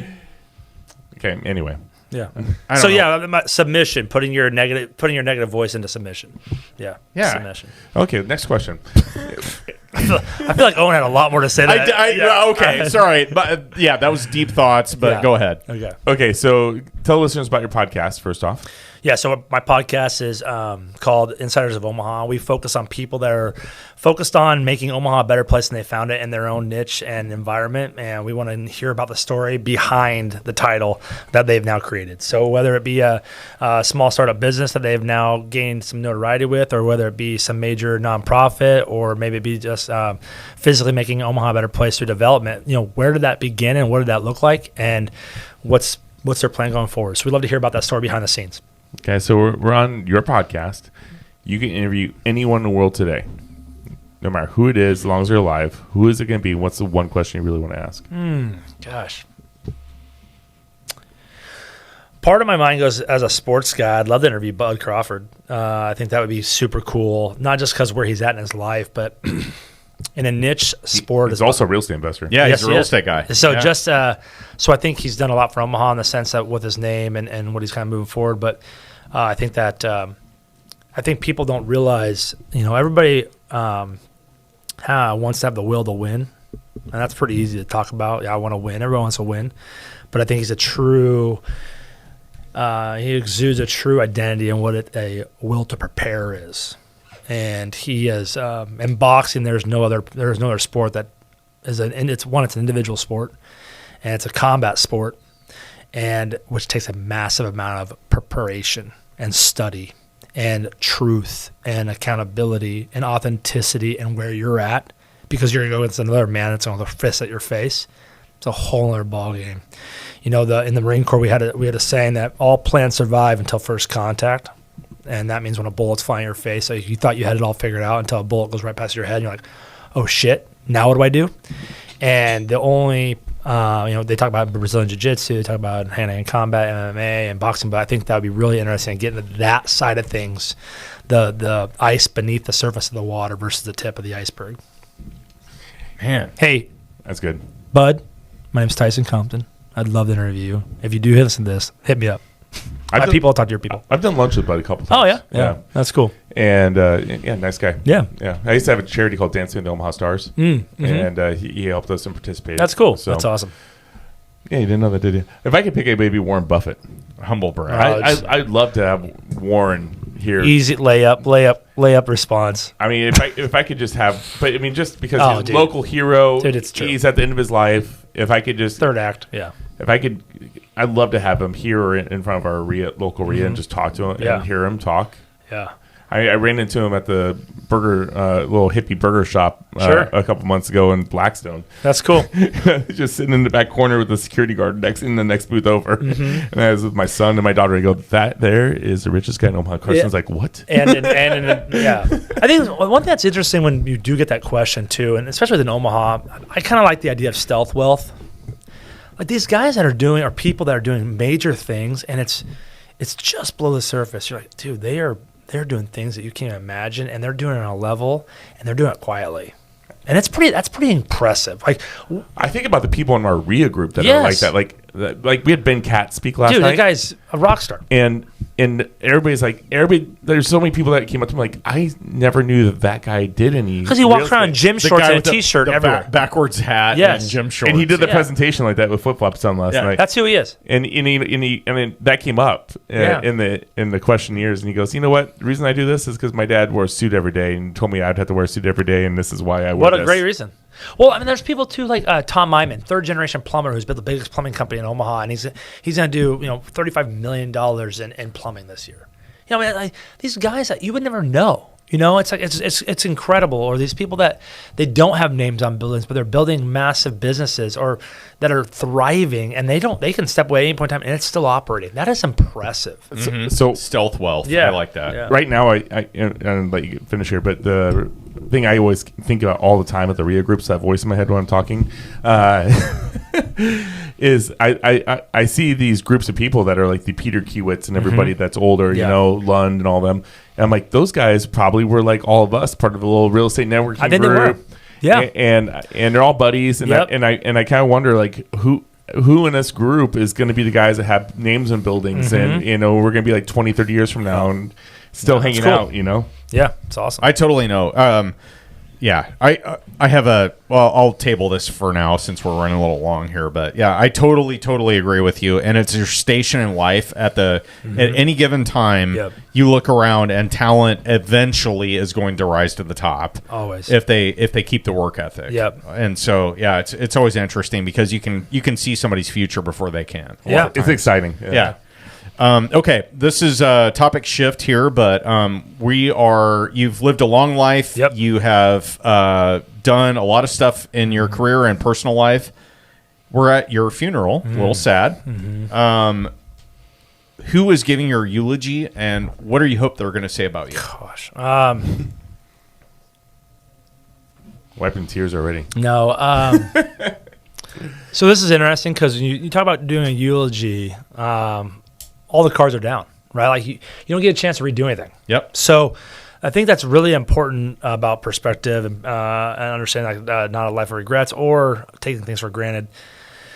The one thing that you want your truest self to shine through, and who's seeing that the most. I think probably would be I think your easy answer would be like your wife. Somebody that sees you in and out all day. My wife would not want to get up and talk in front of people. So she's more likes the behind the scenes and the support role, which is awesome. And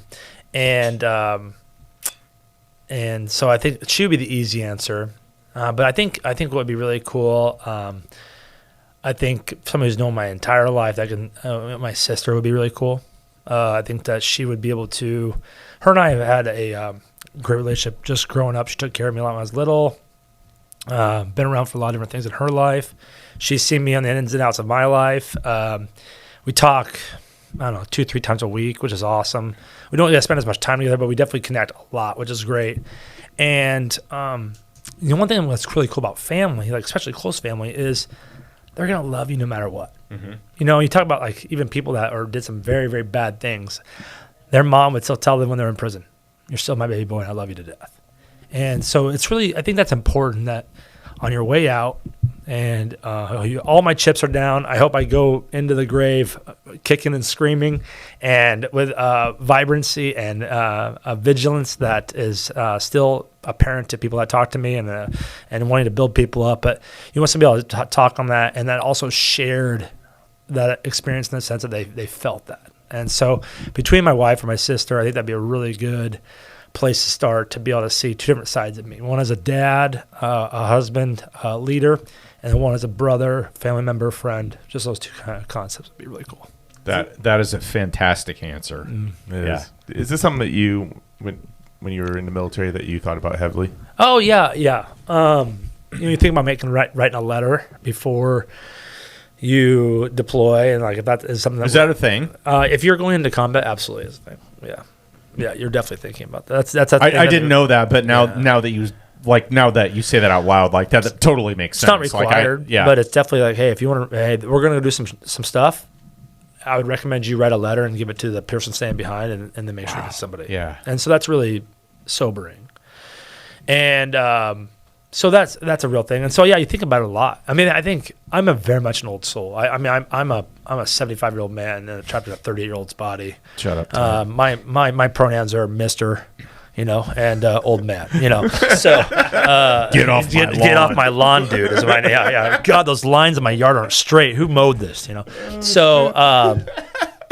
But that also provides me the sense I just enjoy talking about stuff, because I think you're the backbone of your family, and I think that you have to think about how you're going to be remembered and left. And listen, everybody's grave eventually goes unvisited. 1 or 2 generations, and that's all you get. So when I go to the pearly gates and I'm upstairs and I get to look back on all the people I love that are still alive, I can't wait for them to join me, because that's the only people that remember me, and I'm looking forward to spending time with them. So as a Christian and a believer in Jesus Christ, gave his life for us on the cross, like. We're meant to be here to enjoy and thrive and be the best versions of ourselves and affect as many people positively as we can, and then we'll see on their side. Man, that makes me think. So I don't think I've been in my biological dad's grave in at least 2 years now. Yeah, so I'm going to have to make that visit. Yeah. Oy. Man, you make it deep.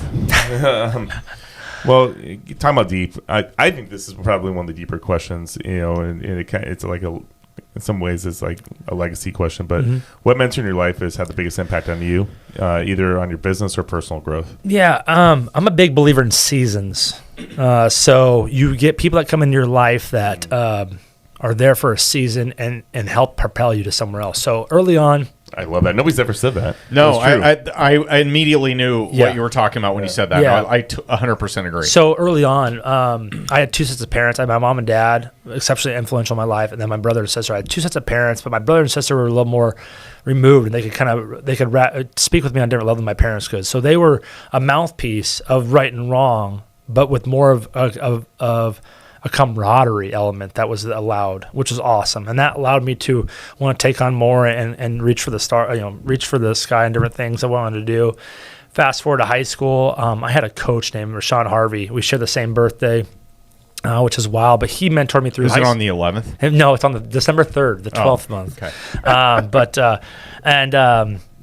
He taught me a lot about just being a young man and working for things and putting in the work. And then fast forward to college, I had a couple good friends that were older than me. It's like, you don't be like the crowd.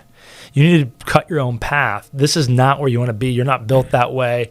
I did an internship in DC, and I had those smaller seasons where it was almost like this lily pad effect, this leapfrogging of like, hey, I'm gonna meet this person, it's gonna take me to here, and then here, then here. But then you are still able to connect with all those people in your wake.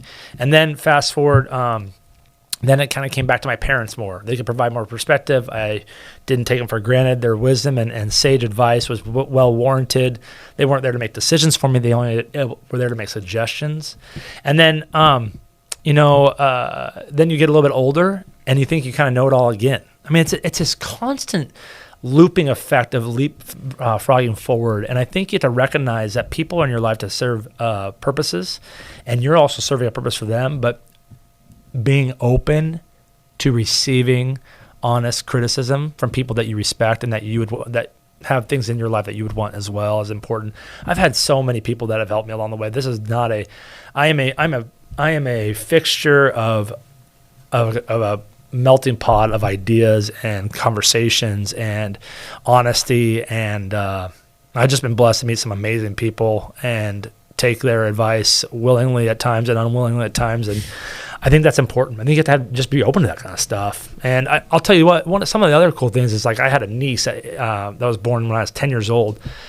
And I wasn't even close to being a parent, but I had a niece that was, at times feels more like my sister. But watching young people give you brutal honesty about your actions, and that is something that's sobering in itself. Like, kids do it all the time. Like, dude, you got to look in the mirror. Or, like, that's not what you want them seeing. So whether they even know it or not, they're having massive effects on how you act, how you treat people, how you conduct yourself. And with young people, what's beautiful when you're a parent is it takes so little for them to be impressed by you. It takes so little for them to be impressed by you, or until they get 16 years old. And my kids are only 8, 7, and 2. So but like that in itself is like, somebody don't want to try so hard. And then it takes so little for you to disappoint them. Like I don't know where the transition point is, but it's definitely a thing. A switch goes on. So I think you just have to be open. I think God's speaking to you every day, every hour, as long as you're willing to open your eyes and listen. I think last night my daughter was being a little overly brutal to me. So she bought me a. Did mom tell you this? She bought me a pink shirt for Father's Day. You look good in pink. So I wore it last night during the REIA. Yeah. And so John Tom, I wore it here once. Anyway, so I wore it to the REIA, and then Denlin starts giving me a hard time about my pink shirt, and so I FaceTimed my daughter. I'm like, "Hey, Skylar, guess who's giving me a hard time about my pink shirt over here?" And she's like, "Yeah, I bought that for Father's Day." And then, of course, Denlis went a full, like, And then she's like, and I go, and she goes, "It makes him look like a pink little piggy." Oh. Wow. Shots fired. I'm like, what? You're not helping me now? Yeah, she's like, "Yeah, Dad, you didn't know? That's why I bought it for you." You got that Band-Aid, and I think the shaking pink little piggy. She just turned 7 this week, so happy birthday, awesome. Guy. Yeah. Owen. Back to you, Owen. Oh my God. Yeah. This is great. Okay. I don't know if that answers your question, but I think a lot of people. I mean, there's been so many. I could go down with 25 people probably. All right. So you've talked about selling out. Stop selling out. You stopped. You sold out. You sold out.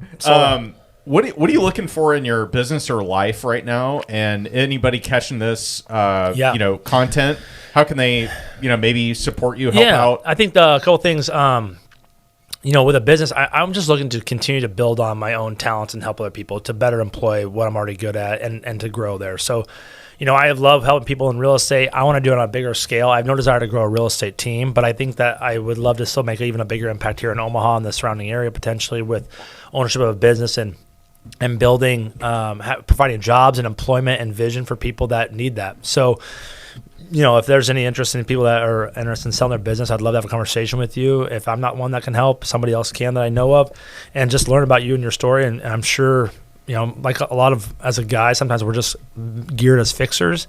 We just want to provide opportunity and help somebody. Like, that's really what it is, and how we can give them a hand up, not a hand out. And we can provide opportunity. We can both have a win-win relationship. So anything in that realm, I'd love to just have a conversation. Let me know. And I can't wait till the next adventure we're going on, which is kind of right after we get out of this door. You never know. So, well, Tyson, I thank you for coming down. Yeah, it's awesome. You have a great soul. You have a great heart. I love your love for God and the way that you present yourself. You're just a really good person. Thank you. And when you first meet Tyson, when you guys get the chance listening, you'll be blown away. Definitely take a chance to try to reach out to him, have a coffee, cigar, or something old fashioned. Yeah, all of them, all at once if you want to. Because he's a very inspirational person as you get to know him. And thank you again for this opportunity. But with that, Owen Dashner, we see us out. On behalf of REIA Radio, Dennis Holcomb, and Ted Kosh, I'm Owen Dashner, and you've been listening to Tyson. The power of 11 compels you. I gotta look into that. Yes. Signing off. That was awesome, guys. Thank you so much. That was fun. Great. Thank you so much, guys. Great questions. Well thought out. I love it.